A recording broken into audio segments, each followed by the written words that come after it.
This is episode 5 of Outlander Cast with Mary and Blake. People disappear all the time. Most are found. Eventually. Disappearances, after all, have explanations. Usually.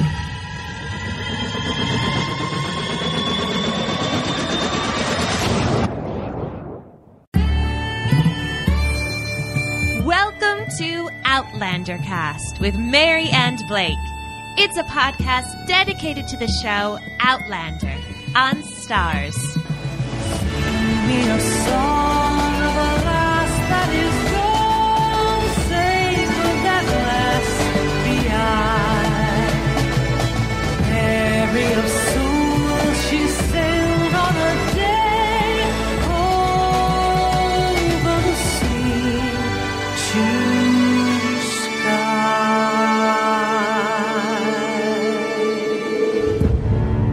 Hello, everyone. I am your host, Mary Larsen. My name is Blake, and I never want to play field hockey with a bunch of angry Scots. No, I mean, I played field hockey in high school. I bet you wasn't like that. I don't know. We wore mouth guards and we wore shin pads, and people had shin splints all the time, but that was not like field hockey that I played. So you didn't have Dougal, whacking you in the face with his stick? No, and Jamie throwing someone over the back? No. Dude, he was taking a pounding. I got to give him credit. He took a good pounding from Dougal. He must have a lot of valerian root or Tylenol or whiskey. Because that hurts. If that were me, I would be like limping to the sideline being like, I need a nice pack. If that were me, I'd be like, yo, all right, I give in. I suck. Fine, no problem. I'm not going to play this game anymore. Yeah, man, that was terrible. Wow. Talking about sucking, we need to clarify on some things from last week's episode. We got some great tweets from some people to help us out. Lynn Mittman tweets into us. She says, by the way, please don't call the English Brits, because that's really all of the Scots. English, Welsh, Irish. It's English versus Scots. Thank you so much, Lynn, for this clarification. We are damn Yankees. I know. We just don't know any better. No, and we should. And this was like an awesome, awesome clarification. So we will be very careful when we refer to people. The Redcoats are those English. They will not be Brits anymore. It will Thank be you just so be much. English. You're 100% right. And then Marie Eastwood also tweeted in that it was Murtaugh that spoke to Claire at the table about Leary, not Rupert. Let me tell you, these bearded guys in kilts with the same bloody haircut, the same beards, the same kilt, it's killing me. I gotta say, they're all like interchangeable to me. One could be one and the other could be other.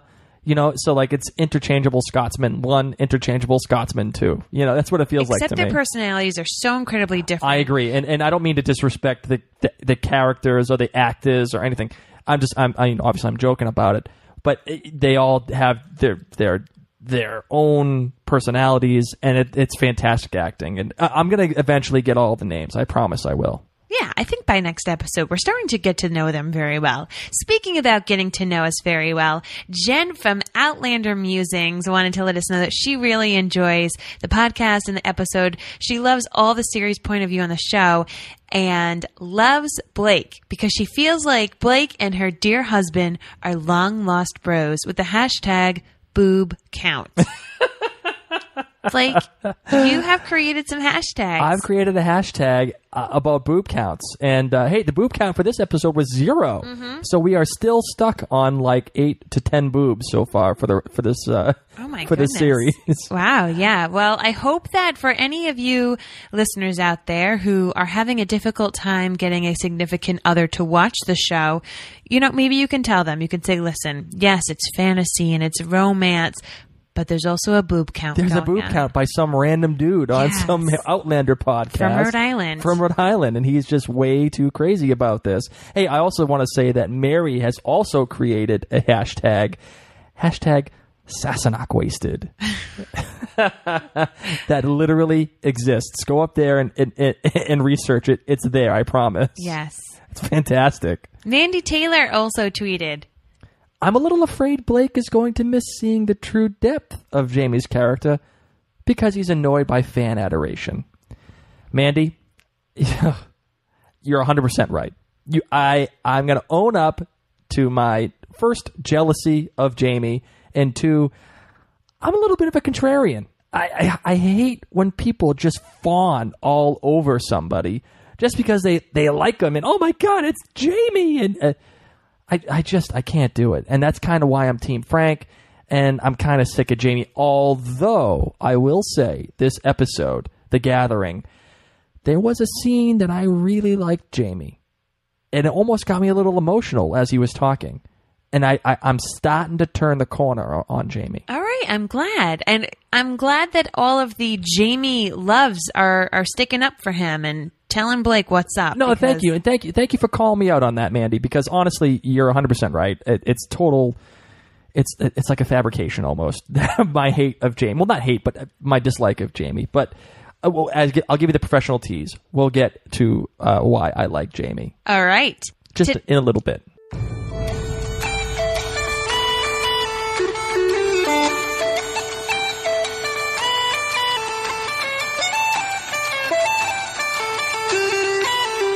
Let's talk about this week's title, The Gathering. Once again, very difficult to understand what this is about. Ron Moore is a little direct with his titles. I'm not going to lie. It seems to be... It's not even him. It's Diana and him, you know? They're very simple with their titles. They're very direct. You don't have to worry. There's not a lot of thought. So, of course, The Gathering is all about the Mackenzie clan coming in to visit Colin Mackenzie. Given their oaths. And pretty much say, I've got your back, bro. Yeah, no matter what.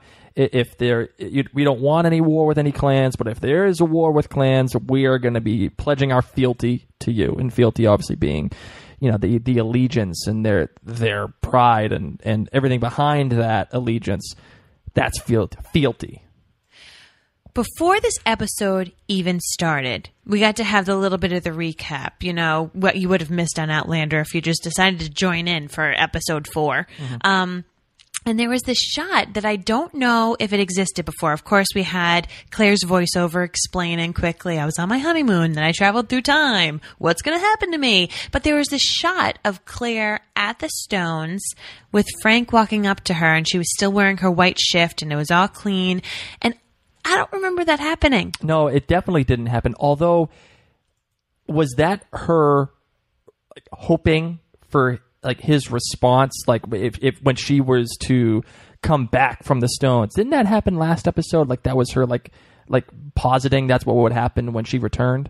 Yeah, but I don't remember that shot, so it was interesting to find that. I could have sworn that was in episode 3. I could have sworn. In the flashback, or what she would have thought was happening. Yes. Okay. So I thought it was an interesting shot. Nonetheless, we start off with this beautiful opening sequence. I've been talking a lot about the opening sequence on both Instagram and Twitter. We're going to have some conversations about this probably later on this week about favorite parts of this opening sequence with the names and the title cards, just because it's gorgeous.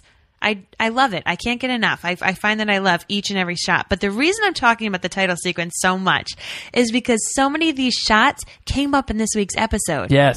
You finally got to see the banging on the shield, and I wondered, is this their call to war? No, that's what the guys do to scare the pigs.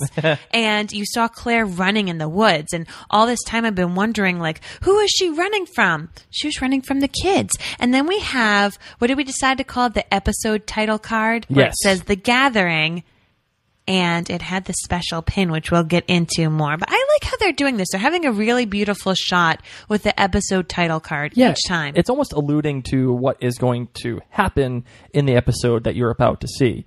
They had that last week. And I finally actually made note of it today for this episode. I actually noticed that there's a difference for each episode. It sparked my interest last week. Came together this week. And I really liked what they're doing with that and teasing you about what's to happen. When you finally see the pin in the episode, you're like, oh, that's from the title card. Holy crap, that actually makes sense now. Because you're seeing it at the time and you're like, what does it say? What does it mean? I don't get it. It reminds me of Game of Thrones a little bit. And I know a lot of people have been comparing this week's episode to Game of Thrones in many ways. But I like seeing what the title card has to show. It almost gives you a reason to not skip it anymore. It almost gives you, I mean, besides the fact that it's a beautiful opening, and it gives you another reason to say, okay, what's coming up next? And I think they learned from Game of Thrones in a very serious way. Make the episode title, the title card, part of the show. People will like it. People enjoy it. And I think that's really cool what they're doing. We open up with Claire being chased by the children through the woods, and we get a good shot of seeing these kind of sentries on their posts with guns. You don't see a lot of guys with guns, but they're out there keeping their eye on Castle Leoch, and Claire's pretty much playing tag with these kids. She's pretending to be a boar and runs into her babysitters, for the lack of a better word, who are giving her a tough time because they're too busy watching her run amok with the kids, and they want to be with the party. And they try to hide it at first. They're like, excuse me. Oh, first she gets a crotch shot. Oh, there's just one thing Angus's I'd be crotch happy. shot. I'd be happy to never see in my life, and that would be Angus's man parts. Yeah. I just, no thanks. All set. All set, dude. Can you imagine like the forest that might be there? Oh God. Something catch your eye. I'll tell you what, it wasn't. It was more than a little something, bro. I'd also like to talk about this too. It's another great fake out by Ron Moore with this opening scene with Claire running through, because in the previous episode you know that she's vowed to leave Castle Leoch and she's going to get back to Frank, and you see her sitting there running in the woods. It's the heavy breathing. It's the swishing through the woods. And you're like, oh my God, are they really going to are they going to do this? Well, and you've seen this shot now all this time. Yeah. You've always been wondering, where is Claire running from? Where is she running to? And we're finally seeing it. And there it is. And it builds on top of the fake out that they had last episode with Mrs. Fitz and all that other stuff. And it made you believe, holy crap, this is really going to happen now. And then it was a nice little transition into the fact that she wasn't running. They were building tension because the guy's holding up the guns and he's ready to shoot, and you don't know what's happening. And then all of a sudden, there are kids, and they're playing a game. But the game is a lot more than just the game. The game is Claire using these little kids to figure out where she's got to go when she wants to leave. I got to give Claire a lot of credit here, because she's using these kids as a veil to go and spread her web. Ribbons. Yes, spread the ribbons, and to test the boundaries of where she can and cannot go. Very smart on Claire's behalf. I got to give her a lot of credit. And she gets to kind of make her babysitters a little upset in the process, because she's been keeping them from this big party. All these kids are here because the entire Mackenzie clan is in for the gathering. They're all camping, pretty much. It's like a big, hoedown camping ritual. And her babysitters want to go and play and meet some ladies. They were like, oh, we're missing all the festivities. Come on, let's go. And it's like she's playing with them a little bit. Yeah, oh yeah, no problem. Yeah, we'll go. Like, we'll stop the game, and she's pushing them to just follow her lead, and she's making them do the things that she needs to do in order to facilitate her escape. Claire is always thinking, always one step ahead of everyone, And even when she was walking through the camp and she's realizing, okay, I need to ditch my guards, my babysitters. Yeah. How can I do this? Oh. Well, I'll hook one of them up with that girl who's making some soup. What the heck kind of soup was she making? I don't know what she was doing. Turnip soup? But how about some just random girl that was just happens to be looking in their direction, and Claire's like, oh, yeah. Oh, go over there and just bang her. That's basically what she was saying. With a stick game. Right? That girl, by the way, she had such a come hither stare. She had her shawl halfway off, her boobies sticking out a little, she had that nice little bustier. Her shoulders were showing. No wonder the boys were fighting over her. Don't look, but she's taken an interest in you. Let's play the stick game. No, you don't copy my Claire voice. I'm not as good. Don't you dare copy my Claire voice. Well, she gets one of them out, right? Yep. Who was it? Rupert ended up winning the stick game, or Angus? I'm trying to remember. No, Angus won the stick game. Okay. And then Rupert was pissed off because he's like, hey, what the heck? Because he took the stick out. He's like, I got it first. Da, da, da. And then Claire's like, no, that's not how it works, man. And he's all pissed off because he's got the stick, the small end. Yes. Oh. And then she's stuck with him, and she needs to figure out how to ditch her last man. I also want to say, before we move on real quick, I liked how they had this little exposition about the kid, and he's pointing out in Claire's hair how her ribbons have gone missing. Yes. And then they eventually show the ribbons, being placed throughout the woods, showing her route of escape, should she, escape later on in the day or in the next day or whatever. I have a couple of problems with this, though. Number one, you are literally showing the route of your escape if somebody wants to find you. You're leaving not only breadcrumbs for you, but for them as well. And it's going to be dark out, and she ain't going to have time to take those little ribbons off the trees. Because if somebody catches wind that she is gone, she doesn't have time to waste. Number two, I know I've said I am a total supporter now of the voiceovers. I really am. Honest to God, I swear to God, I am. However, I wish the showrunners, Ron Moore, and the writers would trust their audience a little bit more than what they are. What do you mean? They have her doing the voiceover about, I'm going to leave the ribbons, and it's going to show my way. It's breadcrumbs. I wish they had just alluded to what she was referring to. She talked about, seeing the outskirts of the camp and where she could go. And she's saying, I'm checking out where these sentries are. It's clear the way they shot it that Claire is checking out these sentries, like the way she's looking at them, and it keeps panning to these sentries, no problem. And then they also talk about how she leaves the ribbons, and then the kid's saying, your ribbons are missing, and then they pan to the ribbons, but now she's talking about it. If they had just shown the ribbons, if this show was like a little bit smarter, if it allowed its viewers to meet them halfway, to meet the show halfway, to infer all this, it would be better. It would be a better experience, at least for me. I think I'm okay with that bit of a voiceover. I think they could have left out maybe one sentence, the breadcrumb bit. Yeah. When I saw her looking at the sentries, I got more nervous for her. Like, holy crap, these guys have guns. How the heck am I going to get out of here? Or they're very serious. I wasn't thinking Claire's still planning her escape past these sentries. I liked seeing the ribbons, and I liked that she said this game was, pretty much a ploy so that she could go out there and learn the route. So I liked that. I agree with you. It was a little too much. I especially didn't care for the voiceover at the end of this episode, which just seemed to go on when they were all on the horses, and she was like, now I'm going out with everybody. Now I never know when I'll get to the stone. Well, the other problem I have with that final voiceover, too, is she ended the last episode saying, I'm going to escape Castle Leoch. I'm going to do whatever I can to return to Craig Nadoon. And she ends this episode again with the same exact line almost. Well, that's all she's thinking about. I agree. I agree, but it isn't showing a lot of growth on her behalf. It's just her sticking with, I'm leaving. Blah, blah, blah. She's determined. And I get that, but I just wish that the show would allow its viewers to meet them halfway. I wish, and maybe it's just because it's still establishing itself, and maybe because you're still getting to know the characters, and I get all that.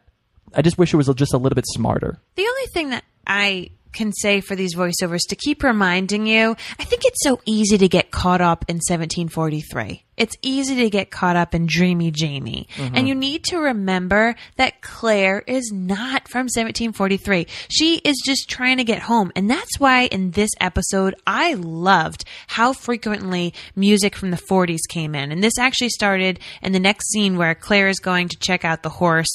She goes and sees old Alec, the guy that's working on the horse. And she says, I'm going to need a horse of my own because I'm going on the hunt.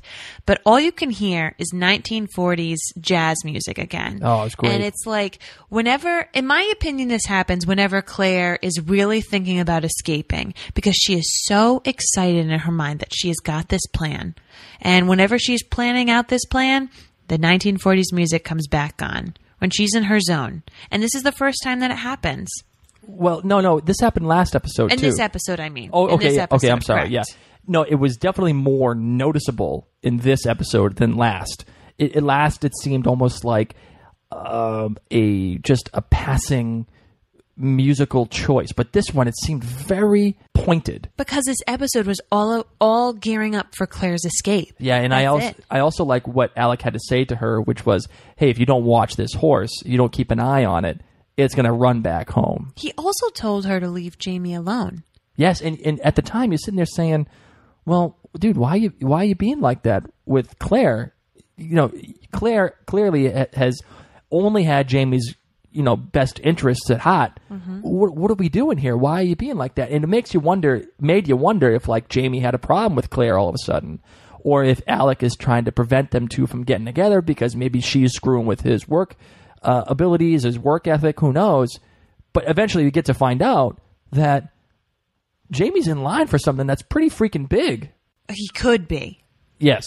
He could be. He could be. Jamie is a very important person. He has some good lineage. Yes. Is that the right word? Lineage. Lineage. Yeah, there you go. Lineage. I made that word up. Ew, the other thing, I didn't like that her horse's name was Brimstone. Oh, yeah. And she's like, oh, yeah, that seems very, like, dire. That seems very dire. No thanks. But, yeah, eventually you find out that Jamie is going to be in line to be the next laird of Castle Leon. Well, let's clarify that. Let's just jump ahead straight to that. So Okay. he is not necessarily going to be in line. Here's a scoop. Jamie's mom was the sister of Colum and Dougal. Yes. So Jamie is like half Mackenzie. Yes. But his father comes from a different family, Mm-hmm. and that's who Jamie associates with. Jamie does not want to really be part of the Mackenzie clan. The only reason he's there is because there is a price on his head and is the safest place for him to be right now. Because you can tell, like, he gets beaten up pretty much by Dougal's hand.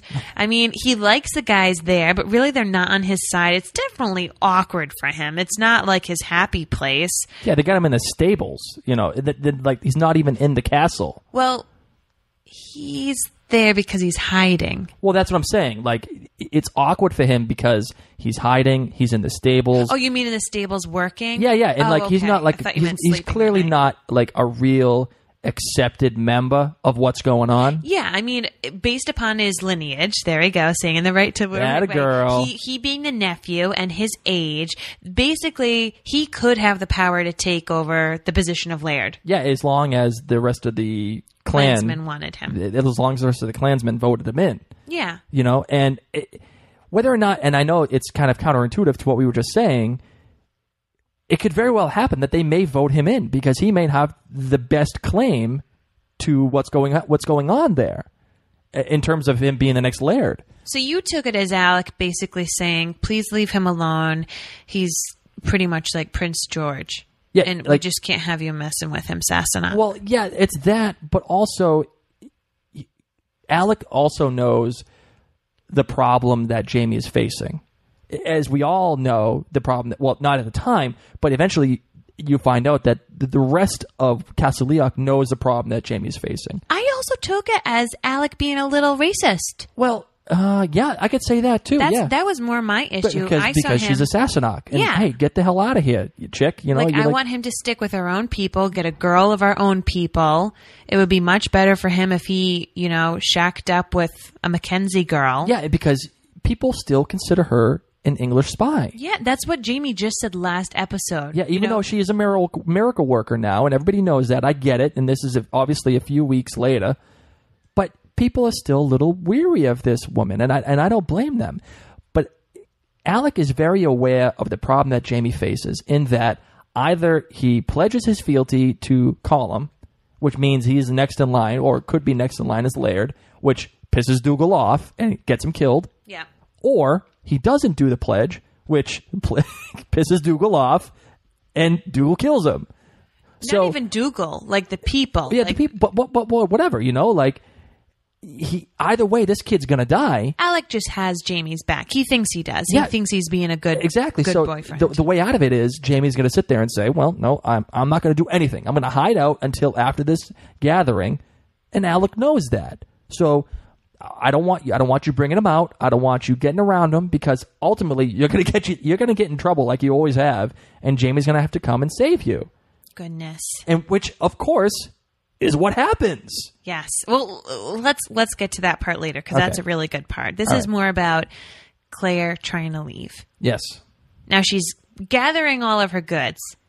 Hopefully she got some more cheese because her cheese went away. No, you saw the cheese. You saw the cheese amongst the apples and everything. Yes, good, because she was like, damn, I want that cheese. Like, I'm not going to be in 1743 for hopefully much longer, but this cheese is good. So she's in her stores, gathering some stuff, and Galus comes to visit. Oh, and I loved how the music, it was coming to a head. You got some words going, you have things. It was playing loud. The 1940s The music? 1940s music. And then all of a sudden, Galus shows up and boom. Music stops. Yep. And it was Welcome jarring. back. Yeah. You're almost in Claire's head as it's happening. You're getting lulled to sleep by this great music. And being in that 1940s, she's still very much a 20th century woman.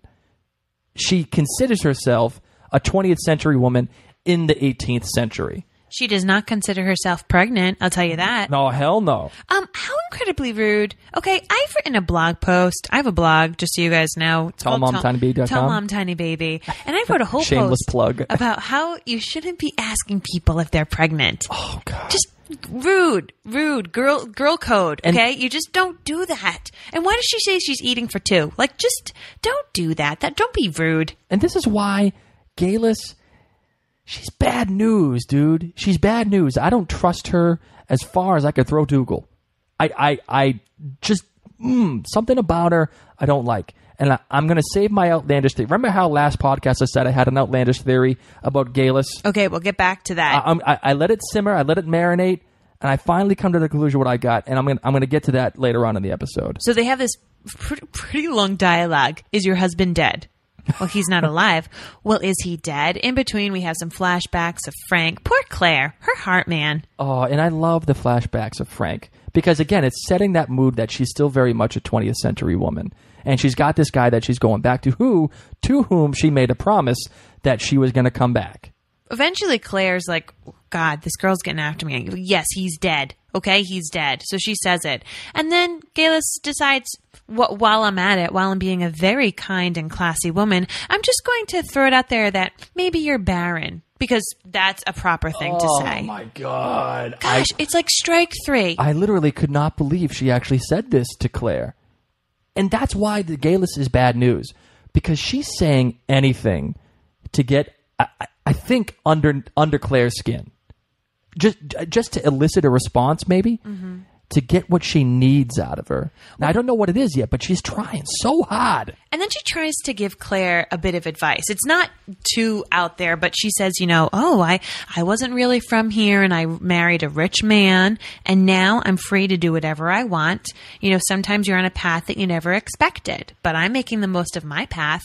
And I thought she was just basically telling Claire, like, hey, why don't you find a rich old man, too, who farts a lot? Because look at me. I can go wherever I want, and I get red shoes. And she acknowledges that very much, by the way. I'm going to refrain from saying this, because this gets into my outlandish theory of the week. She does give her a little nod, though, saying, the Highlands are no place for a woman to be alone. So I think she knows. Like, she's like, okay, you're not pregnant. And you're going on a hunt. Well, just so you know, it's not a good place for a woman to be alone. Like, I think she might have a little inkling that Claire's trying to escape. Galus is a very smart woman. I'm going to say that. She knows what she's talking about.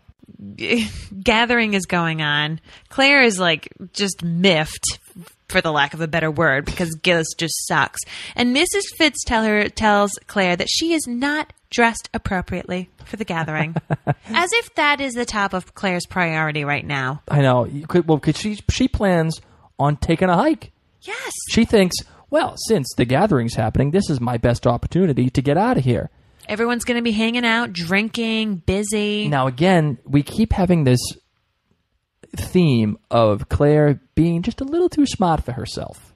Just a little too smart.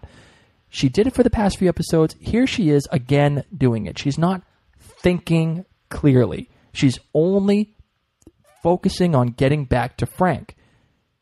Why am I saying this? Because eventually, Jamie tells her, look, Colum's got 1,000 people here, whatever it was. He's got extra people in the woods. What are you thinking that you're going to escape with all these people here?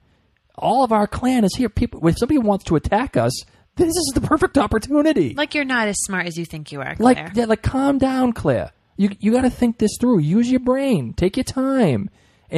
And clearly she did use her brain. I mean, she sat there and she counted out the paces that it took to get to the stables and how many stalls down the horse was. Quite well, in my opinion. For what she knew, she prepared very well. It was like Ocean's 11. Like she knew exactly where everything was, when it was. All I wanted was George Clooney to show up and just say, "Hey, where's the gold?" All the gold's gone. Oh my goodness. So Claire's just, going about the castle, the gathering's happening. I loved seeing all these shots of all these people hanging out, just extras that we've never seen before. Two of which were very important. We got to see the author of the series, Diana Gabaldon, and also Ron Moore. Wow. They were dressed up, looking in their finest from this era, and got to be clanspeople. And how about Diana Gabaldon having some good lines? Oh my gosh. Just giving sass to Mrs. Fitz. By the way, you, as we already learned, you don't give sass to Mrs. Fitz because Mrs. Fitz gives it back to you. But Diana did. And she even shushed Claire. Oh, I know, right? Wasn't that great? That was great. But I love the line that Mrs. Fitz had back to Diana Gabaldon, which was, Diana Gabaldon said something along the lines of like, "Oh, you had this place all spick and span, yada yada, it looks great." Mrs. Fitz says something like, "Oh yeah, well, that dress that you're wearing, it looked great at the last gathering that we had." And it's kind of like, ooh, burn. Oh my God, I didn't even catch that just because I was so excited to see Diana. I didn't know that they said that. Girlfriend, that's why you got me. Oh, and that's like a really mean girl thing to say. Oh, here it is. It says, "Oh, that lovely dress again. You wore it so well to the last gathering." Oh my gosh! Which also has some undertones too, because the last time you had the gathering, which was like a long time ago, which means that same dress was like in fashion then, so it can't be in fashion now. You know what I mean? Yes. However, if anyone was ever like, "Wow, Mary, it was nice when you wore that dress at your prom," I'd be like, "Damn straight, I can still fit into my dress." I would have taken it as a compliment. But ooh. Burn by Mrs. Fitz. Okay, the bagpipes that played. There was such great music in this episode between the 1940s, and then we had all of this different bagpipe playing to kind of just show you the different things that were going on in the hall. Colum comes in, his hair's all brushed. He has it nicely no tied beard. back. No, he was. I remember you saying, "Is that Colum?" I mean, the first thing you see are his feet, so there's no way that you can't know. But he looks so fine. He looks different. Like he's cleaned up. A totally different person. I gotta say, the actor. I think his name's Gary Lewis. This guy owned this scene. He owned the whole thing with the walk down the aisle. People were admiring him. And then the speech, it was all in Gaelic, so you couldn't understand exactly what he was saying. You made out Castle Leoch every once in a while. But that speech, you can see why these people follow him. Yes. He owned that whole speech. It brought out that kind of pride that you'd sit there and say, "Yeah, I'm from Castle Leoch," or "This is my castle." Mm-hmm. I own this place. This is going to be my place going forward. It made me feel like, because of course I didn't understand anything. It was in Gaelic, but it made me feel like when you're watching the Olympic opening ceremonies and you see your team come out. Yeah. And you're like, "Oh, look at them." How about those hideous freaking USA uniforms this year? But hey, but that's how you feel. You're like, "Oh, I'm so proud of my people. I feel so good and connected." And you had Murtaugh, able to tell Claire bit by bit about what Colin was saying. But you almost didn't need it because you're right. It was just, you could just feel the enthusiasm. Yeah, because it didn't matter. I mean, I think it's going to lend itself to a little bit of foreshadowing of what's going to happen. Mm-hmm. I think that's why they made such a point to have Murtaugh tell Claire. Well, Diana's character did not like that, so she shushed. She shushed him a little Stop bit. talking. And they had to each male had to pledge his oath to Yes. Colum. And they had this great little speech, and the first person to do it was his brother Dougal. Mm-hmm. Dougal. This is all right. I'm getting into my second outlandish theory of the week. I'm going to have two today. Okay. So I'm going to kind of refrain from commenting on this, but Dougal is sitting there making this pledge. Now they're making the pledge from Dougal so that you can see that his brother loves that his brother loves his brother, and he's pledging his allegiance. Great, But I think there's a little bit more that's happening here. I agree. It was a little awkward. It was a little bit, and they wanted you to understand the pledge. They wanted you to listen to it, to give it its weight, its due weight. Well, and also to see and to understand that every single guy does the same pledge. He kneels down, takes out his dagger, says these words, and drinks some wine. And it's important to know that because you saw how many guys were in that hall. They all said the same thing, except when Jamie came in, and Yes. Jamie stood up. He kneeled down for a little bit, but then he was up. Well, you could see Jamie looking at Dougal and then looking at Colin and being like, okay, what the hell am I going to do right now? Improv, man. Improv. That was great. It was absolutely awesome. And this is kind of when I'm starting to turn around All right, with you're starting Jamie. to feel Jamie. I like it. So after Dougal drinks the wine and they do their thing, Claire sees this as a good opportunity. She's like, there's probably, 300 guys here? It's going to be a long line of people saying the same thing, drinking a lot of wine. Now's a good time for me to go. So she heads on down to the surgery and gets interrupted by leg hair, otherwise known as Leary. Leary. And she asks for a love potion. Now, I don't know how I feel about this. Why not? What has Claire done to ever make anyone think that she could make a potion like this? Like, Claire is very logical, like everything that she does. All right, it's a broken bone. Sure, we're going to fix it. And you have a bruise. We're going to do this. Or you have a displaced shoulder. It's all very concrete. Mm-hmm. And I think that it's interesting that Leary comes up to her and asks for pretty much a love potion. Yeah, I think that speaks to Leary's character. Remember how they said, she's always going to be a lass. She's never going to be a grown-up. She's not going to be Michelle Obama.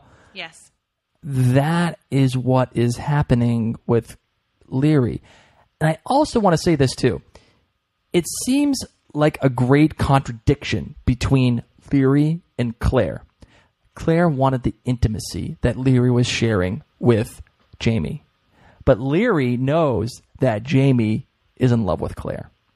And she wants the love that... I don't know if she knows that he's in love with Claire. I just think she knows on Jamie likes now. to make out with me, but I'm missing something. Yeah, but you saw how uncomfortable Leary was in that last episode. Not this one, but the previous one. Yeah, but she made out with him afterwards. And Claire even said that. She's like, you're looking towards Mr. McTavish? It looks like you're doing just fine. Yeah, but you and I both know when Jamie was sitting there saying, I don't even remember you. But he was clearly speaking with Claire in a way that was a little bit more overt than he was with Leary. There's just no way around it. Yeah. So I think that she sees that kind of feeling that she knows she's not getting from Jamie, and she wants that. And it's so great to see how Jamie and Leary, how Claire and Leary want the same thing, but they're not getting it. No, but you know what can save the day? What? Dried horse dung. And what did she say? Like, step around it? I don't even know. She said, put it on the doorstep, get in this door, click your heels 3 times. 3 times, and yes. say, there's no place like love. There's no place like love. What a great callback to something that she would have seen because Wizard of Oz came out in the 30s. Oh, I love it. Before this even happened, I completely forgot. Claire got some other people a little Sassenach wasted. Oh, there was some serious Sassenach wasted going on. Port wine, man. Poor Murtaugh. Seriously. That's not Murtaugh. It wasn't Murtaugh? No. I thought it was Murtaugh. No, Murtaugh is the guy that's more like quiet and serious.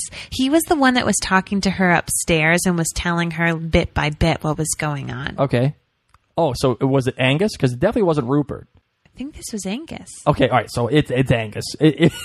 Interchangeable Scotsman number 2. No, I'm pretty sure it was Angus because Murtaugh wouldn't have fallen for that. And then because Murtaugh's all business. He is, right? Yeah, he's just very mature. He's like ever watchful Mitch from Meerkat Manor. He's just watching out. Real quick, when Mary and I first started dating 7 long years ago, by the way, we bonded over Meerkat Manor. So we've come a long way. We've moved from Meerkats to Outlander. So to Dirty Scotsman. Yes. So we bonded over Meerkat Manor, and we loved it. We watched it like religiously for like 2 years. And we fell in love with this little meerkat, Mitch. And Mitch was the meerkat that watched over the whole like community of meerkats.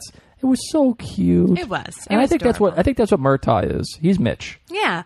So Claire hands off this port wine, which she's obviously put in with the valerian root. Yes. That she was talking about how it can put someone to sleep quite easily. And thank you, Galus, for that positive information that How to boil it. Yeah. How to boil it. Yep. Thank you to Galus for that. Claire probably took that information and she's like, yeah, take that wine, go share it with your friends. Which was clear to us now that she had this planned the entire time. She knew exactly what was going to happen. That these people, one of these people were going to follow her. She's like, oh, once you've seen them all. Let's go. Come on, we're going to get out of here.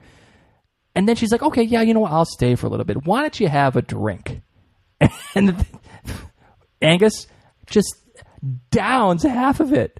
And she's like, yeah, it's a sedative. He goes, what is that, Spanish? Love it. Love it. I laughed so hard when I saw that.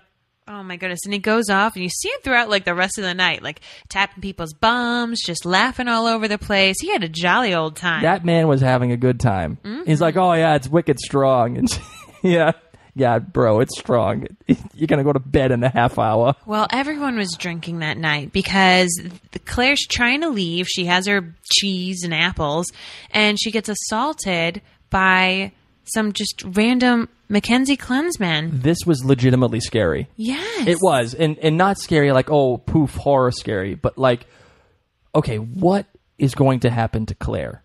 What's going to happen? Is she really going to get raped? And my feeling on this was it was going to be Jamie who saved her. Because by this point, you still hadn't seen Jamie. Yeah, you didn't know where he was. You didn't know where he was. And a couple of things. First, this episode worked on a lot of different levels for me. The first level was it was its own story. It progressed the storyline, which was great. Eventually, by the end of the episode, Claire is now out of Castle Leoch, which was needed. You needed to get her out of there. Just story-wise, you couldn't keep getting her into these little trysts and little fights among the Castle Leoch people. She's got to get out. But secondly, it kept Jamie out of the episode for like a half hour. I think that's what it was. For like half the episode. You didn't see Jamie at all, which is great too, because you cannot have the Jamie and Claire relationship be the entire basis for this show. You can't do it. Well, especially not now. Claire is trying to get back to her husband, Frank. Exactly. So you need that 1940s music. You need Claire to keep looking back, because we need to remember that this is what is utmost important to her. Yes, there's this cute guy, but to be honest, she's just trying to set up Leary with him right now. She has a fondness for Jamie. And it clearly she does. And clearly she's worried by it. That's why she's setting up Leary with Jamie. But if you made this show solely about the Jamie-Claire relationship, it would progress too fast. You would need to get them in situations where eventually it would just have to be that they hook up. It would have to be that way in order for the story to progress. And I think some people may be angry at Claire had it moved too quickly. Sure. It reminds me of Lost a little bit, and if you haven't seen Lost, bear with me. There's a point in season 3 in Lost where they literally have their characters in cages. Like, I'm not kidding. They had characters locked up in cages. Why did they do that? Well, Damon Lindelof comes out and says, we didn't know what to do with them. We cannot progress their storyline anymore without going forward in a way that it's too quick to go forward. So what do? We literally locked them up in cages and made them sit there for 2 or 3 episodes because we didn't know what to do. And that is what it should be happening. It is happening here with Ron Moore and the Claire-Jamie relationship. He cannot be in every single scene with Claire. That's a great thing. Another level that this episode worked. We all know that she wants to get back to Frank. That's her main goal. We've already established that not even 2 minutes ago. But we know that since this is a show, it has to tease that idea out. So we knew that she wasn't going to succeed in escaping Castle Leoch to get back to Craignadoon. We know it. The way this episode worked was, it wasn't about her escaping. Oh my God, is she going to do it? It was, how is she going to fail? What's going to get in her way? what will happen that prevents her from getting to Craig Nadoon. Will it be her babysitters? Will it be these guys Is attacking it going her to in be the Dougal? hall? Yeah. Yep. You see these guys, and you're like, oh my God, maybe this is what's going to prevent her from getting here. And that was the danger. It wasn't her escaping. The danger is the roadblocks that she's going to get into. Mm-hmm. And this served as a perfect roadblock because you literally didn't know what was going to happen. No. And then Dougal, out of all people, Dougal is the one that comes to her rescue. Exactly. And you sit there and you're like, oh my God, yeah, this is great. Dougal's a nice guy. And he kind of is because he gets them out of there. But the problem is that he's rip-roaring dry. He is Sassenach wasted. And he's really bad for a moment. Yeah, that's what I'm saying. Like, very poor judgment. And she obviously doesn't want his advances. And he kind of like nuzzles on her and inappropriately touches her. And it looks like he's trying to get up her skirt a little bit. Yes. And like he's trying to get some business done here. Yes. And disgusting. And she gives him a whack. She gives him a whack. And you know what? Good. Dougal, because there's something funny about him too. And it's not just because of this scene. He's a good man. I think he's got his ways. But there's something a little off about him. He noticed that something was off with Claire. He saw her little bag of cheese. Oh, yeah, and before he sees the bag of cheese, he says, get you gone, lass, before you pay a greater price. Which, again, it's that subtle Dougal-like threat. Like, some bad news is going to happen real soon. Like, almost saying, all right, I'm not going to sexually abuse you. Yep. So go away. Are you trying to pretend you're being a nice guy right now? Yeah, well, is that just like 1743, like Scottish, like... No, I thought it was very inappropriate, and I was very turned off by this of Dougal. It upset me greatly. Mm-hmm, I agree. Claire, oh God, And she girls gives on him a a mission. beating. She does. Bangs him over the head and is like, I am not going to let Dougal stop me. Mm-hmm. And she goes out and she has her eyes on the sentries and she's covered. She looked like a hobbit. You know how they all have those robes and they like hide themselves?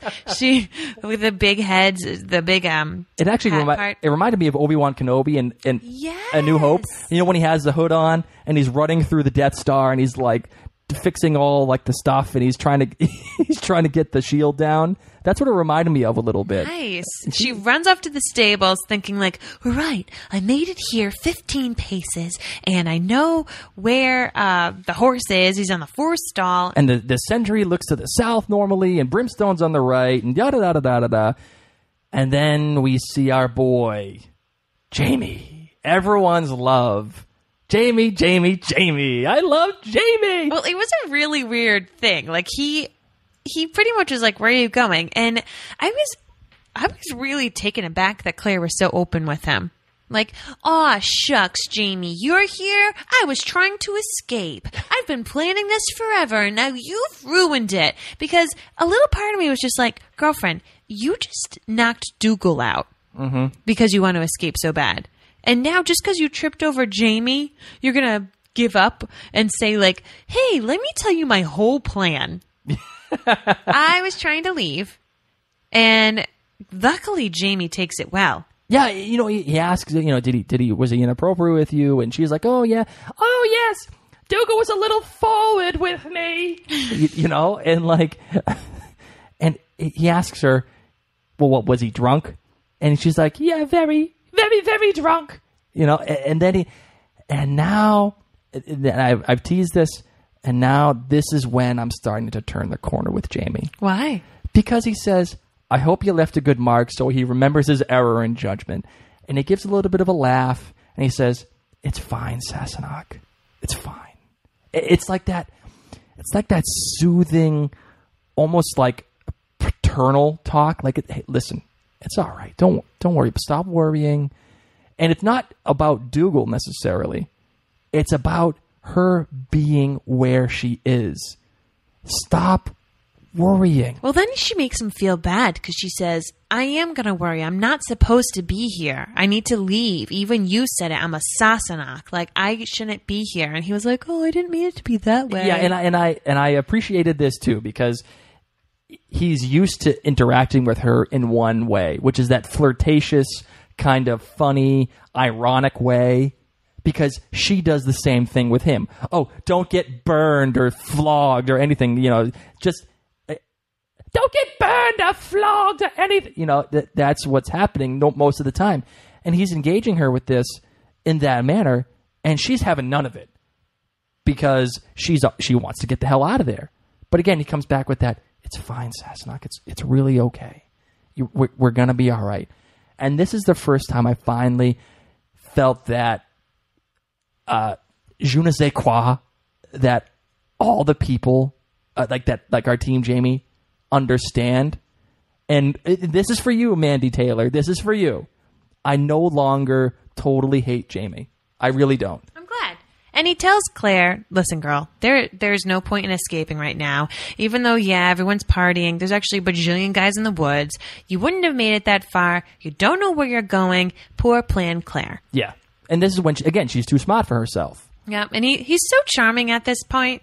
He's almost like laughing at her, like, you're really sweet for trying to get out of here. But you're dumb as heck. Yeah, and you know what? I don't want to get you in trouble, so I'm going to sneak you in through the cellar, and I'm just going to put you back, and no one's going to know that you escaped, all right? Deal. Mm-hmm. And he's trying to sneak her back in, and in the process, those guys who are hiding in the woods that he was telling her all about get her, and they get him. And this is where Jamie gets into a problem, because I bet you there were, like, 3 people who knew Jamie was hiding. Alec, Cullum, Dougal. They were all like, listen, if you don't see you, we won't go looking for you. Yeah. All right? The less we know, the better. Yes. And instead, these guys who are man in the woods, they catch him and they're like, Jamie, hey, where have you been? It's the oath, bro. And he's like, oh, shoot. And they knock him over the head. they give him a pound in. And now he's forced to do the oath. And now we get into this whole scene that we already talked about, which is either he does the oath and Dougal kills him because he's going to be the laird, or he doesn't do the oath and Dougal kills him because he's not doing the oath. So what does he do? He says, I am going to pledge an oath, but I'm not going to pledge the oath, but I'm going to promise to obey you, Colum. When I'm here, as long as I remain on the lands of Clan Mackenzie. That's kind of like the deal I made with my parents when I went to college. You become an adult. And whenever I'd come home over the summers, I was like, all right, I'll follow your rules when I'm here. I'll come home at a reasonable hour. I don't want you staying up late for me. You're asking me to come home at a reasonable hour, not to do anything. But, hey, when I'm at college, you don't get to tell me what to do. Yeah, exactly. And that's pretty much what Jamie said. I wonder if he potties as much as you potty in college. I didn't party that much in college. I was at RA. I'm like trying to think, like, no. I lived in the honors dorm. Oh my God, you're such a geek. Our partying was playing Age of Empires. Hey guys, you want to play Dungeons and Dragons? I remember it was like a wild night. I went out and got a lot of Dunkaroos. And we played Age of Empires. What? That's how I made friends. I bribed them with Dunkaroos. You really ate Dunkaroos? That stuff is... You love frosting. Frosting with, like... Cookies? Yeah. Listen, if you need to make friends and you're 18, Dunkaroos, man. No, way to go. I gave my buddies Bud Light. I gave him a bag of weed. I didn't bring Dunkaroos. Oh, my goodness. You are a very different man than me. I'm surprised. Well, I didn't know that you were a man. Oh, anyway, I am not like you in many ways. Thank goodness we met each other later Jesus on in H. life. Roosevelt Christ. Right? Goodness. I did like that Jamie didn't want to wear that pin, though. I thought that was great because it's not his family's pin. Mm-hmm. What did the pin say, by the way? Oh gosh. Hold on. I wrote it down because I was like, oh, I need to remember this. Well, tell me in a little bit, but the pin was, again, it was back to that title card, and you didn't know what it was until you saw it, and there it was. Oh my God, it's the pin.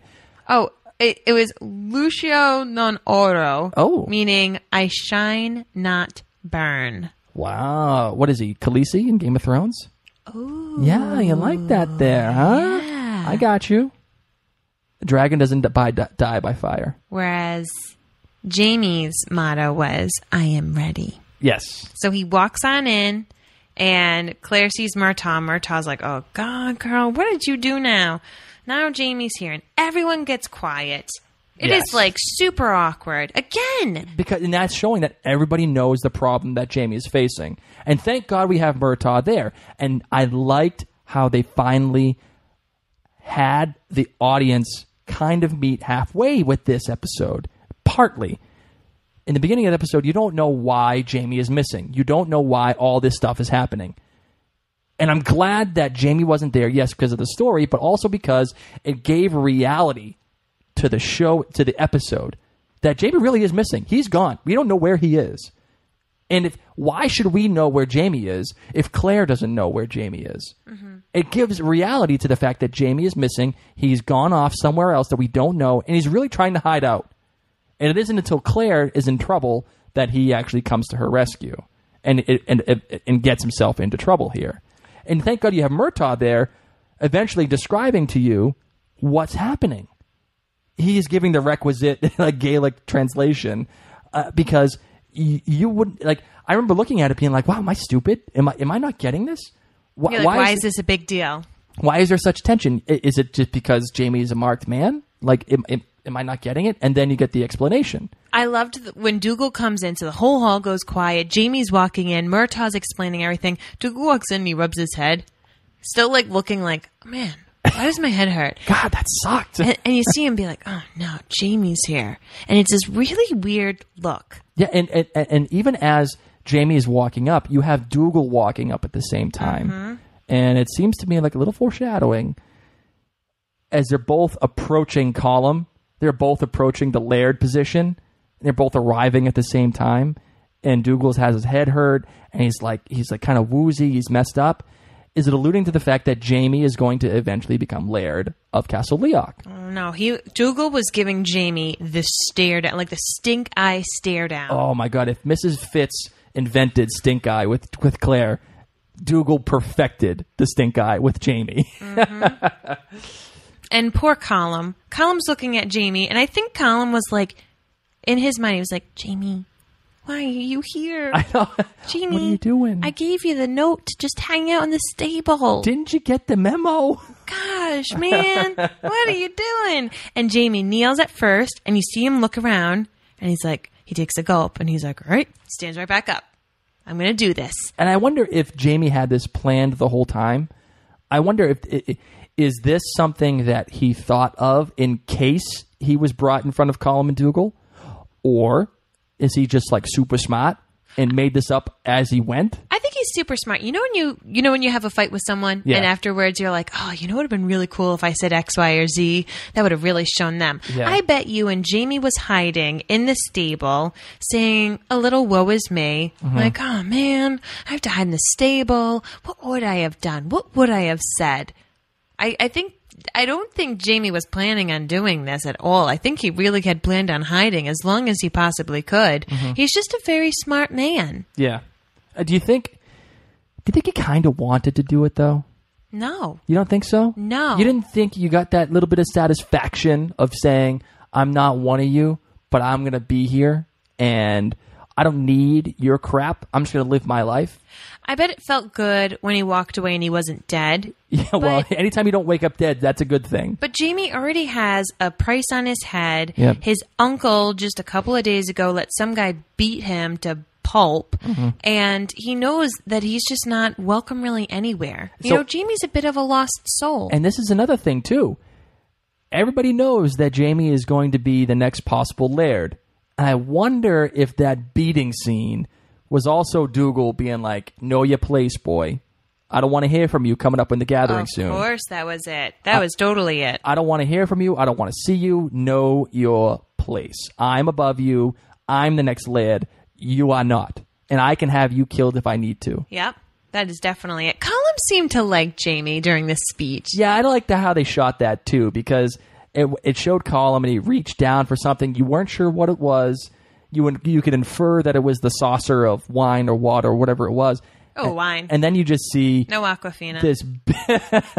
This big freaking honking smile on Colum's face. And the rest of the hall. Yeah. It was like Jamie had just saved the world from a plague. Everyone's hooping and hollering. Everyone just let out this one giant like fart. That's what it felt like. It was like all of a sudden. Here I am saying hooping and hollering, and you're saying fart. Yeah. Ew. Well, it was like all of a sudden you had that relief of like.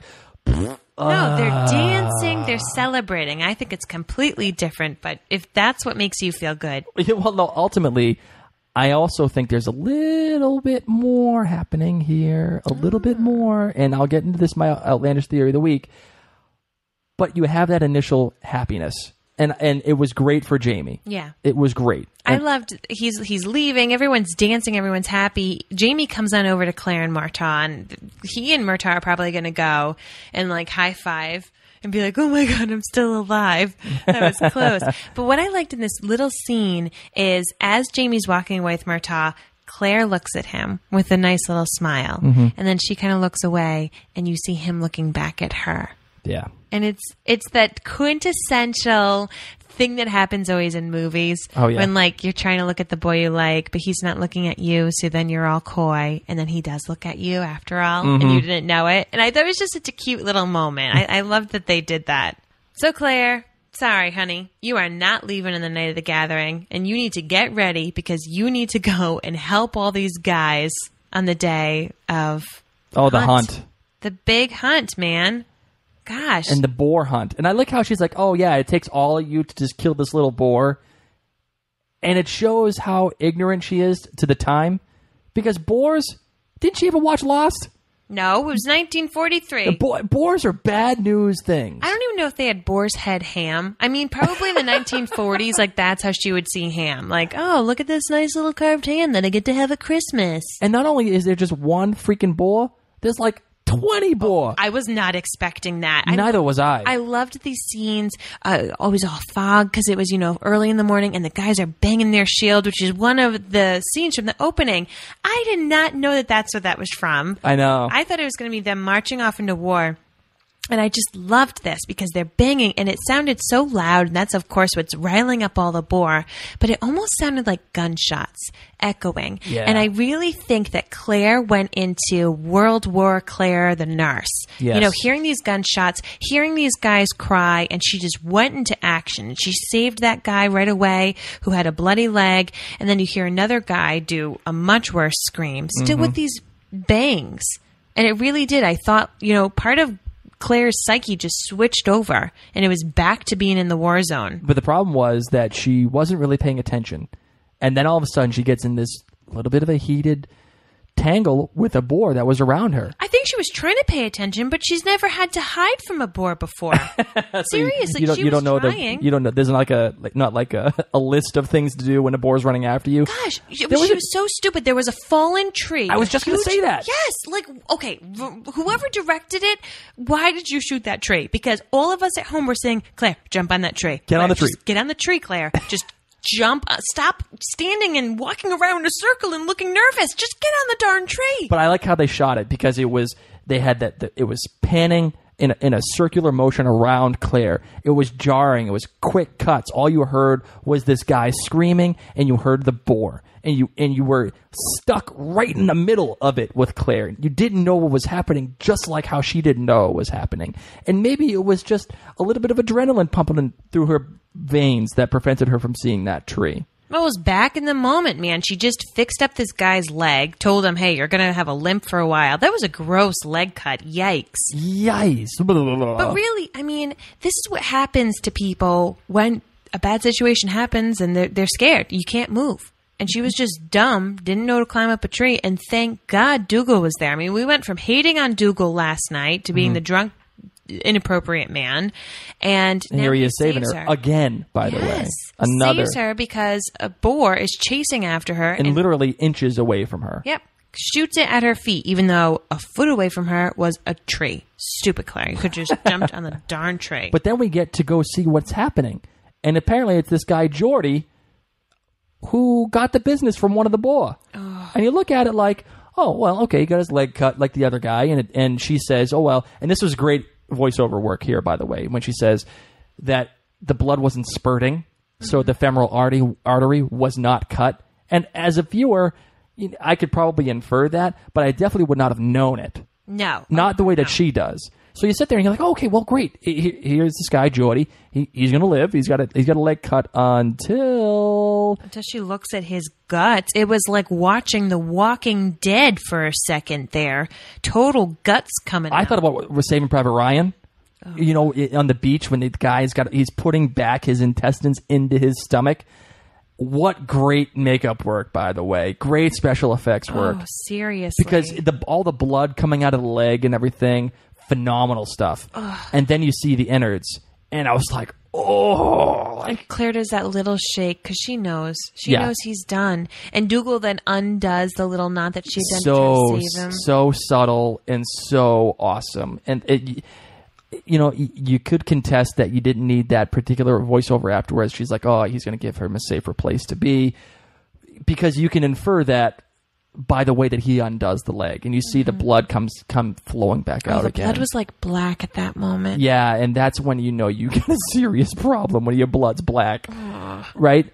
I loved how they had that little subtle movement. And you finally get to see Dougal as a man who really cares. You didn't even know this guy, Geordie, right? No. You don't even know him. But his death matters to you. It matters to you because it is putting Dougal in a situation where he's getting emotional. And not only does the death matter, but they're lingering on this death. They're sitting there making this death impactful for you. They're spending time on it. They spent a lot of time on it. It was like a good 5-6 minutes worth of time on this death. And how heartbreaking was it to hear him say, all I want to do is just be back home. I want to be back to where I am in a safe place. And Claire makes that happen for him. She says, tell me about your home. And he starts describing it. And you see Dougal getting the resignation that this guy's going to croak. And he's just trying to give him a safe place to be, somewhere that he can be as he passes. And it was heartbreaking. And it got me a little emotional because this guy... all you could do was just imagine how awful you must feel as he's bleeding out. He's saying he can't feel his leg, and he can't feel his hand. He can't feel his hand, and you see literally the whiteness of his skin just go paler and paler, and then as his eyes close, you realize that this guy's he ain't gonna make it. I don't know why Dougal had to tell him he slept with his sister. Then she's a bonny lass. Like, you could have kept that to yourself. Come on, man. Oh, Dougal. But he seemed to take it well. He was pretty happy about it. He's like, hey, if someone's going to sleep with my sister, might as well be you. You know, you're a pretty cool dude, even though you tried to rape Claire 20 minutes ago. Yeah, mixed feelings. Mixed feelings for sure. Goodness.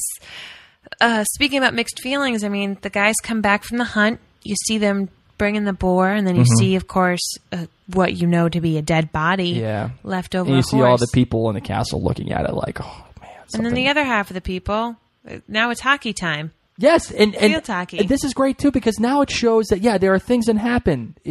Hunting boar in 1743, it's kind of a dangerous sport. So what do? We got to let go. We got to move on. People die. Things happen. I get it.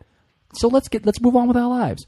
And there's our boy Jamie kicking some butt in field hockey. Oh my God! What? This is not field hockey. This was so scary. It reminded me of rugby. It was like rugby / field hockey. No, it was more like regular hockey because we do not check people like that in field hockey. I don't know. I've never played hockey. It. Well, I mean, it's nothing like that. Don't you see this more being like the Bruins? Oh yeah. No, this was some bad news. Field hockey / hockey-esque, whatever. It was like big bad Bruins. For those of you who are not from Boston, the 1970 through 72 Bruins were named the big bad Bruins because all they did was just kick butt the entire time. All they did was pound on people. That's what this reminded me of the entire time. Dougal and Jamie had a cute little interaction. Dougal said, I taught you this game. And Jamie says, you taught me well. Yeah, after he just like pummels him over his back.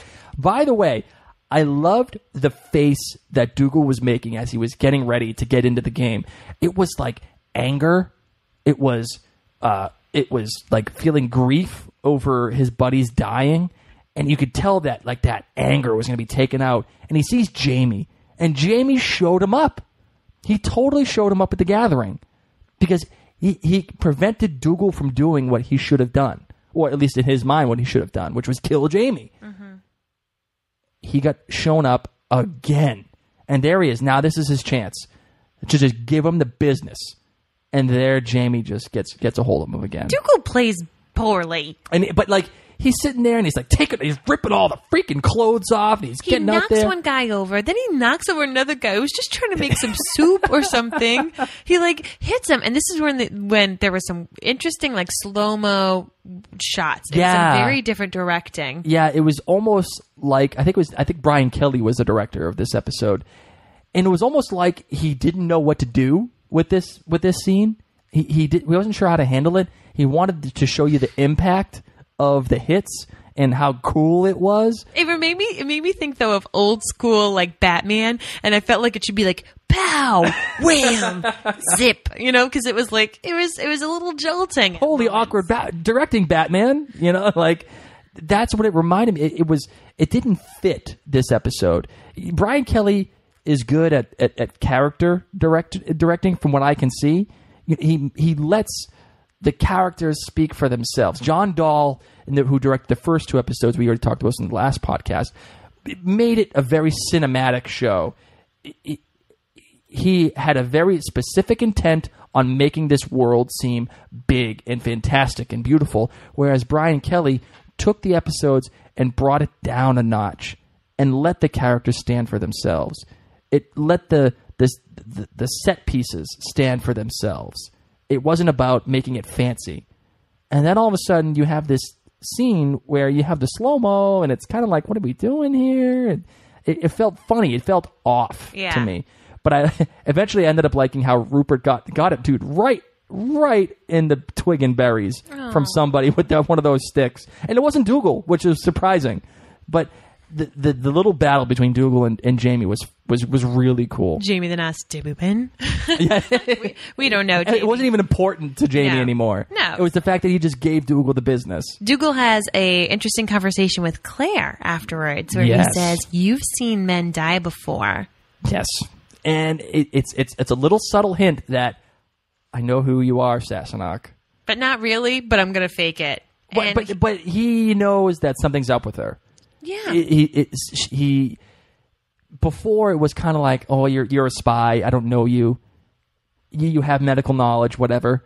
But now since he's seen that interaction, and this was brilliant writing on the writer's part, because it's a subtle threat again on Dougal's behalf. You've seen men die before. You've been in it. I don't know what it is, but you are something far more than what you've been telling all of us. Then he thanks her. He says, thank you. You took my friend to a peaceful place. Yes.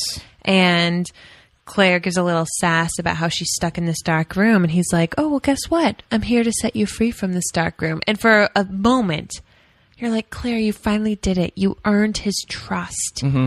You did what you were supposed to do.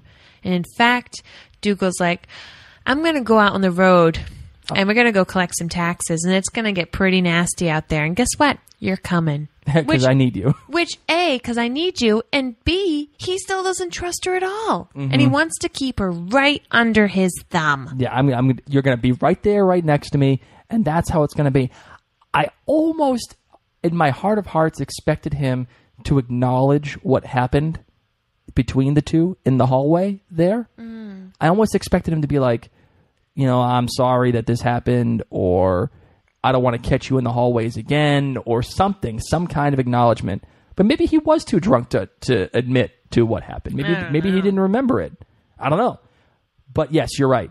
He's keeping Claire underneath his thumb. He does not trust her. Gosh, she looks so hopeless, and they're all riding off in the beginning of the morning on their horses. But luckily, Jamie's there, and Claire got hooked up with Mrs. Fitz with some nice new coat and some gloves. Where are they getting all this clothing? This fabulous freaking clothing for Claire? McZappos.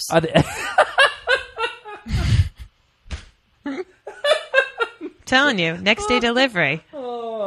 Didn't someone on Twitter say McZappos was the finest provider of clothing? Oh, yeah. We'll put it up on Facebook. Someone made a great picture. The finest purveyor of clothing since 1743 in Scotland. Yes. I'm sorry. Whoever said that, that was genius. I think it was Our friend Gannon Carr. Oh, yeah, it might have been Gannon Carr. Gannon, if that was you, that was freaking awesome. Thank you so much for doing that. But yeah, what a great coat with the white fur and everything. Is this like Letitia's clothing, do you think? You think she, like, Mrs. Fitz is stealing it from Letitia? Ooh, I don't know. You think Letitia sees that and is like, hey, that's my coat, girl? Riding off into the dawn. Who knows? I know. Ooh, gosh. But then we have that long voiceover of Claire once again saying, you know, I'm determined to reach the stones and I must not fail. We know, Claire. We know that you really want to get to the stones. So that's the episode. What'd you end up thinking of the episode overall? I loved this episode. And I know I say this probably very frequently, but I really enjoyed this episode. I thought it was so great how we were in Claire's mind and she was focused. I'm going to escape. I'm going to escape. And then you realize, Claire, your problems are small in comparison to what's really going on right now. Mm-hmm. People are dying easily. Jamie is in some deep crap that you didn't even know existed. And you caused, by the way. Mm-hmm. You know, and I love how Murtaugh was like, yeah, actually, it's your fault. It's your fault that Jamie's in this position now. It was great. It was real, right? Yeah. And I think I liked this episode a lot, too. I definitely liked it a lot better than last week's episode. Mm-hmm. Whereas last week's episode felt like it was a monster of the week. You know, it did introduce Father Bane. It was nice. You get that introduction to a character who's probably going to be Claire's nemesis going forward. But this episode actually took the story and moved it forward in a lot of different ways. Yeah. You see the complexities that happen with Jamie. You see the complexities with Dougal, by the way. You see what's happening with the Castle Leoch. And then it finally gets Claire out of Castle Leoch. It gives her a narrative that is going to make sense. It puts her in specific danger now. She's out of the castle now. What's she going to do? What's going to happen? Who are they going to run into? I don't know, but she has a fabulous outfit. Maybe they'll just avoid her just because of the outfit. She's just fine. So, and this episode, while not as good in my opinion as the first two, it succeeded in a lot of the ways where the third episode did not. And made for much better television. Oh my gosh, I just love every episode. I can't even handle. I just love every single episode. Oh gosh, you know who else loves episodes? Who? Our listeners. Yeah, let's get to listener feedback. Khaleesi, whose Twitter handle is not just a mundle, or Mundy, not just a Mundy. Ooh. I don't even know what that means. She said, Wizard of Oz reference. Yes, which was awesome because we talked about the red shoes last week. Khaleesi was talking about the "there's no place like love" comment. Yes. So we kind of had almost, last week was red shoes, mm-hmm. and now we have a straight up Wizard of Oz reference. Love it. That's good stuff. We have Mike D tweeting and saying, in modern sports, Dougal would have gotten a red card immediately. Yeah, that would have been a red card, totally. Sorry. Oh, my God. Woof. Gave some people a dirty beating, man. Pushing Ouch. that guy into, the fire and everything. I would Wow. not play that game. Holy crap. Dina Hervey says, I keep waiting to hear bippity-boppity-boo as Mrs. Fitz conjures up another wardrobe piece. Honestly, I need to be Mrs. Fitz's friend. Man, that would have been great. Where's the pumpkin? You have, the horses and... Yeah. Wow. The tweet of the week comes from Kay Clark Photography. She says that the voiceovers are now getting a hashtag. She's now calling them clarification. I see what you did there. Nice job, Kay Clark Photography. And thanks for being this tweet of the week. We received some voicemails this week. Blake, why don't you line them up? Hi, my name is Julie, and I'm calling from Los Angeles, California. I just wanted to say that so much focus lately has been, on the chemistry between Sam and Katrina as Jamie and Claire, and rightfully so. But there are so many other kinds of chemistry other than romantic chemistry, and as I was watching this latest episode, I was particularly struck as I was watching all the different scenes between Jamie and Dougal and Claire and Angus and Rupert and Myrta and Claire, this whole cast has such brilliant and beautiful chemistry together, and not a one of them has hit a sour note. And I just have to applaud Ron Moore and the casting department on this cast that they have put together, and I am so excited where they're going to go. I mean, if it's like this 4 episodes in, it's just going to only get better. Just amazing. Julie, thank you for that wonderful insight about the entire cast. You're right. It's not just about Jamie and Claire. It's about the rest of the ensemble. Everybody is hitting the right note. Everybody is doing the job the way that they're supposed to be doing. It's a natural flow. You really believe that these people are truly 1743 Scots. You really believe that Claire is a woman that is completely displaced from her own time, specifically because of the talent that they all have. And it is all due to Ron Moore and, right, as you said, the casting director. Unbelievable job by these guys.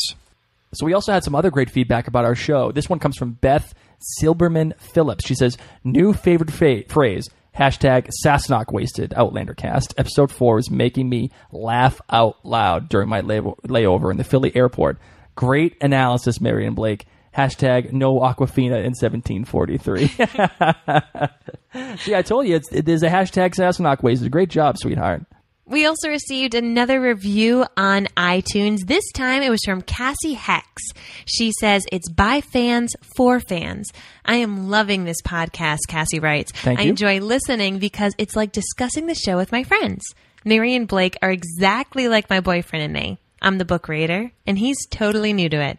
I so admire Mary's ability to not give anything away because it's so hard. I'll definitely keep listening. This is actually one of the top things that I get asked is how do I manage to not give everything away to you, Blake? Guys, you need to know when we record, half of the time I have to look down at the table or I don't even make eye contact with Blake. I try not to even look at her if I'm saying something because she does not have the greatest poker face I've ever seen. She's definitely not Lady Gaga. Pop, pop, pop, pop, poker face. No, she just doesn't have it. I don't. So sorry, but I do. I hold it in together. She does a good job, though. She definitely does. Thank you. She literally has not said a freaking word about anything, about any outlandish theory that I've made, about anything. She's been pretty good. I got to give her credit.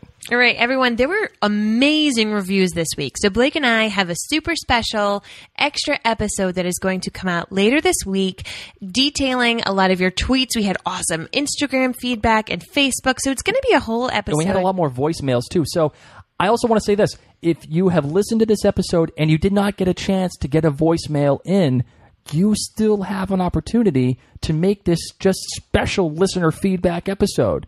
I think we'll do a little bit more analysis and a little bit more getting together and getting deeper into this episode, just between Mary and I a little bit. But most of it's going to be all the listener feedback that you guys provided, all your theories, everything. So get it. If you still want to get a chance to get in, you still have the opportunity. Send it in to us, friends. We already have a ton, and we could easily put in some more. Blake, it is now time for the Outlandish Theory of the Week. What do you think this week? Now, for everyone, if this is your first time listening to this podcast, I have read the books, so I don't do an Outlandish Theory of the Week. Blake is brand new to the show. We keep this show spoiler-free, which is difficult for me, but Blake gets to have an Outlandish Theory. So what is it? Okay, I got 2 this week. Now, the first one I've already teased. I teased it last episode. I teased it at the beginning of this episode. Here it is. This is one of the big ones. Okay. Galis is not who she seems. She's too interested in Claire. She's got too many things going on, asking way too many questions. She seems to know more about Claire than Claire really wants her to know about. And Claire really makes her really nervous, really. I mean, you saw that last episode, right? When Claire was talking with Galis at her house, and when Jamie shows up, she gives Jamie a look like, hey, get me out of this. I got to get out because this girl is freaking me out. And then Jamie kind of rescues her, right? This is my theory. In that episode, they talk about the song, about the Stones, and how other people have gone through yada, yada, yada. Galis is also a traveler. Galis is so interested in Claire because she knows exactly what Claire's going through because she already did it. And you notice she said in this episode, and this is why I wanted to let this marinate a little bit here. I wanted it to marinate because she says to Galis, well, when I showed up here, I did X, Y, and Z. Galis says this to Claire? Yeah. Sorry. Okay. Galis says this to Claire. When I showed up in this place, I did X, Y, and Z, and now I have a comfortable life. Maybe you should do that too. And she's so interested in knowing about Claire. Why? Because she wants to know for sure that that Claire, like she, has traveled through time. I guarantee that's what's happening with. That's why Galis knows all this stuff. That's why she knows all these things about the plants. People are calling her a witch because nobody's really sure about her. She is a traveler as well. Okay. That's why I had to let that one marinate a little bit because I just, I wanted to get that feeling going through. But interesting. The big one that I got one for this particular episode right away. After you see Jamie do the oath, right? You see Colum give Dougal this look. And after everyone was smiling and after Colum was smiling and Jamie walks away, they pan to Colum looking at Dougal very quickly. And it reminded me of the look that Michael gave Al Neary in The Godfather Part 2. Remind me. When Michael Corleone looks at Al Neary after he hugs his brother Fredo, and he looks at him like, Al, this is it. You got to kill my brother. You got to kill Fredo. Oh. And Al says, and you can just see the look of shame on Al's face, like, oh, you're right. I got to do it. And this is what's going to happen. Oh, I don't remember that. Can you put it to me in non-Godfather terms? Yeah, let me finish. Okay. Colum gave Dougal a look like, this guy showed us up. He's putting us in a position now. He's not claiming fealty, but he's also not taking part in what he's supposed to be taking part in. This guy's got to die. Oh. So what happens? He looks at Dougal. Dougal looks over and says, yep, I got to do this. And as Dougal's leaving, who happens to be with them? Oh, Jamie. Jamie. So I also think that Dougal is going to make it so that Jamie... It reminds me of... has a little accident? Yeah, it reminds me of Shawshank Redemption when the captain's taking Andy Dufresne. He's about to throw him off the roof. He says, this man's about to have himself an accident. And that's what's going to happen with... Well, at least going to try to happen with Dougal and Jamie. And this is what's going to happen. Dougal's going to end up dying somehow, some way. Because it's like foreshadowing when he does that claim to Colum. He's like, oh, I'll die if I don't follow through with this or whatever. And this is what's going to push Claire into Jamie's arms. And they're going to be out of the castle, and Jamie is going to have to fend for Claire. And somehow, some way, Claire's going to have to take care of Jamie because he's hurt, whatever. This is what's going to push the story along. Okay. So that's some serious outlandish theories, my friend. That's a very serious outlandish theory. I saw that look, and I immediately thought of The Godfather Part 2. Well, I'm glad that you did, and I have no idea what you're talking about. Well, for all of you who have seen The Godfather, you know exactly what I'm talking about. All right. Ladies and gentlemen, thank you so incredibly much for taking the time to listen to Blake and I recap this show. Especially my outlandish theories. Wow, that was a good one today, right? They were great. As I said, we're going to have a very special episode that really focuses on all of the listener feedback. This show is just so well-rounded because of you. Blake and I sit here, but it's like we're talking with hundreds of people. I can't tell you how many people have decided to talk to us about this. I can't believe how popular this show has become. I'm happy. I'm not patting myself in the back. I'm literally surprised. I'm genuinely surprised. People love Outlander. Whether you're a book reader or if you're now new to the show, it's exciting and you want to talk about it. Yeah. And we get it. We don't know a lot of people around here that watch it. So we're happy that there are people who have found us over the internet and we want to talk with you even more. So here are the big ways that you can reach out to us. Head on over to our website, outlandercast.com. If you don't get to listen on iTunes, you can listen on outlandercast.com, but it's also a great spot for you to leave us that voicemail feedback. You can call the number or you can even do it right through the website. So it's outlandercast.com. You hit that orange button that says send a voicemail through the computer, or like Mary just said, call the hotline 503-454-67 888-978-3030, right on your telephone. You can get us on Facebook at facebook.com/OutlanderCast. The conversation about Outlander is always happening on Twitter, so It you never can find stops. us there. Never. Only when I'm sleeping. Yeah. Or when our kid is teething. And our handle is OutlanderCast. You can also get us on the email machine at outlandercast@gmail.com. And don't forget to spread the love on iTunes. Mm-hmm. Head on over, take a moment, rate and review us, because that is how more people find out about us. Now, if we want the Outlander fandom to grow, we need to show people that this is huge. So we want to get in that new and noteworthy section again, so that people are like, what is Outlander? What is this? And more people learn about it and join this conversation. Who knows? We could get stars to renew for a season 3. That could happen. You know? Well, let's bring it. Let's Just do thanks it, to guys. us. Let's do it. Let's bring Outlander to the forefront. So head on over to iTunes and rate and review. And my darling, if our lovely fans cannot get enough of Outlander, what should they do?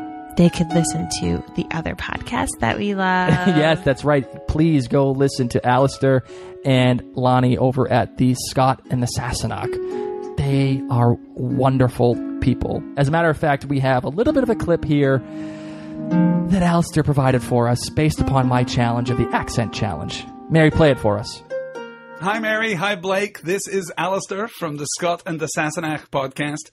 After your last few episodes, honor clearly compels me to rise to your accent challenge. Although, I will say, we all know there isn't an accent in the world that can compete with Blake's clear voice. We know that, right? That is something very, very special. But with that in mind, I guess I have to take my best effort at authentic Bostonian. So, here goes. There's nothing better in the middle of your week than an Outlander podcast. That's why I listen to the Outlander cast. They're wicked smart. Oh, that was terrible. That was really terrible, you guys.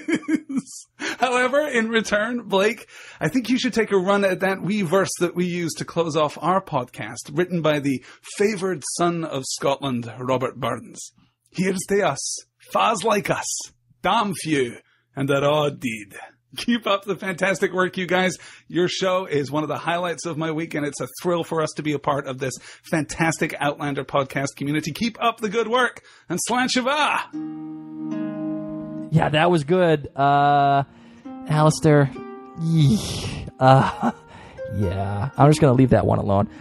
I will tell you, however, I will send my response to you, and you can play it on your own show, and I will play it on my response to you on next week's show on this show. If you can't get enough of just that, who else should they listen to? You should listen to the Outlander podcast with hosts Ginger and Summer. They are two fantastic Outlander fans, and they've had an awesome podcast for quite some time. So you really get to have multi-dimensions of listening to Outlander, because let's be honest, having it once a week just isn't enough, right? So, well, the good thing is we all provide different views. Alastair and Lonnie, they provide really good insights into story and storytelling and the mechanics of it all. And Summer and Ginger, they're just like super fans, and they love everything Outlander. So go listen to them. When we miss stuff, they get it. If they miss stuff, we get it. It's all one big community. Rate and review them too, please. Do everything you can to support this community. We all need it. All right, everyone. Thank you so much for taking the time to listen to Outlander Cast. It has been such a joy, and I can't wait for next week. I'm super pumped. My name is Mary. My name is Blake. And this has been Outlander Cast.